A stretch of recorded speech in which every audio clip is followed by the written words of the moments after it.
Assalamualaikum warahmatullahi wabarakatuh. Perkenalkan nama saya Aulia Rizky Putri Salsabila dengan NRP 2040241045 dari kelas C.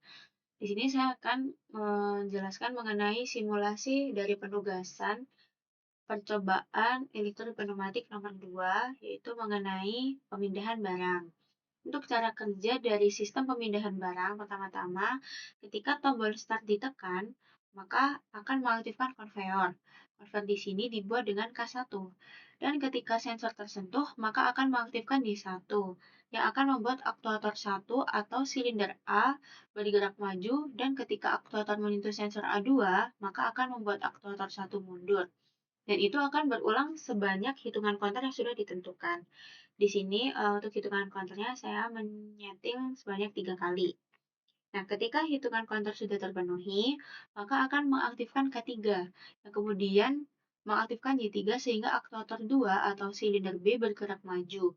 Dan di sisi lain akan membuat konveyor dan aktuator 1 berhenti bekerja. Dan ketika aktuator menyentuh sensor B2, maka aktuator bergerak mundur dan akan mengaktifkan timer. Di sini timernya saya menyeting selama 5 detik. Kemudian timernya itu akan membuat konveyornya hidup kembali setelah aktuator 2 kembali ke posisi semula terlebih dahulu. Langsung masuk ke flowchart-nya. Untuk komponen digunakan, yang pertama ada aktuator 1 atau silinder A dan aktuator 2 sebagai silinder B. Untuk aktuator 1 dan aktuator 2 di sini menggunakan double acting silinder. Kemudian ada 5/2 solenoid valve. Solenoid valve di sini berfungsi untuk mengatur arah aliran udara bertekanan dalam sistem pneumatik, khususnya untuk mengendalikan gerakan dari double acting silindernya di sini. Kemudian di sini ada air service unit. Ini tuh berfungsi sebagai filter udara, kemudian juga ada regulator pengatur tekanan yang akan masuk ke suatu sistem. Di sini ada kompresor sebagai sumber udara bertekanannya. Kemudian untuk rangkaian elektronya, pertama ada tombol push button NO atau tombol start di sini eh, sebagai saklar sementara yang mengalirkan arus listrik ketika ditekan. Kemudian ada relay coil.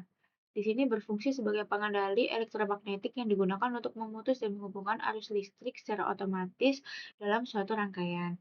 Kemudian di sini juga ada kontak bantu NO dan NC dari relaynya. Fungsinya itu sebagai penghubung sinyal kontrol tambahan dalam sistem pengendalian listriknya. Untuk relay kontak bantu untuk kontak bantu NO, kondisi normalnya dia itu uh, relay sebelum relay aktif itu kontak ini terbuka sehingga tidak ada arus yang mengalir. Ketika relaynya aktif, kontak NO akan tertutup. Jadi arus listrik mengalir ke beban atau ke rangkaian berikutnya.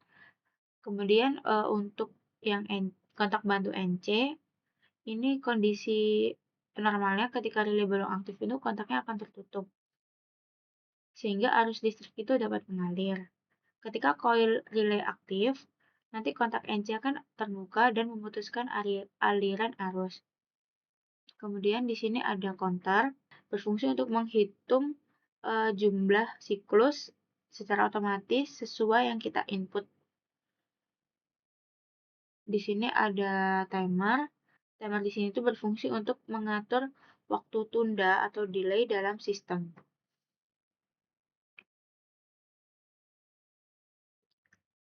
Baik, selanjutnya masuk ke pembahasan mengenai cara kerja dari sistem yang diminta. Yang pertama ada aktuator 1 atau silinder A, kemudian aktuator 2 atau silinder B, kemudian Y1, Y3, dan di sini terdapat tombol start. Nanti ketika tombol start ini diaktifkan, akan menyalakan K1 atau konveyor.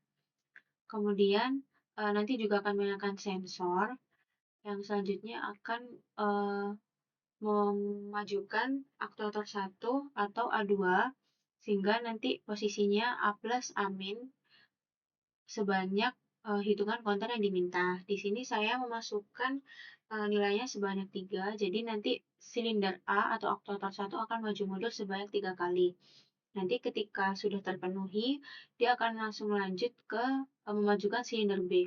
Namun ketika silinder B nanti ini maju, konveyor dan aktuator 1 akan mati.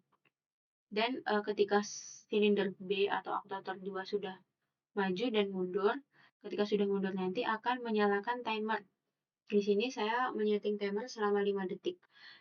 Nanti setelah sudah terhitung selama 5 detik, akan menghidupkan kembali konveyor dan aktuator 1, sehingga sistem akan melooping terus-menerus setelah timernya ini mati. Jadi ketika tombol start ditekan, menyalakan konveyor dan sensor, silinder A akan maju mundur sebanyak 3 kali. Kemudian ketika silinder B aktuator maju tadi akan mematikan konveyor dan aktuator A. Namun ketika silinder B sudah mundur dan menyentuh timer atau timer yang menghitung mundur dan sudah nol, dia akan melooping kembali seperti awal, seperti ini.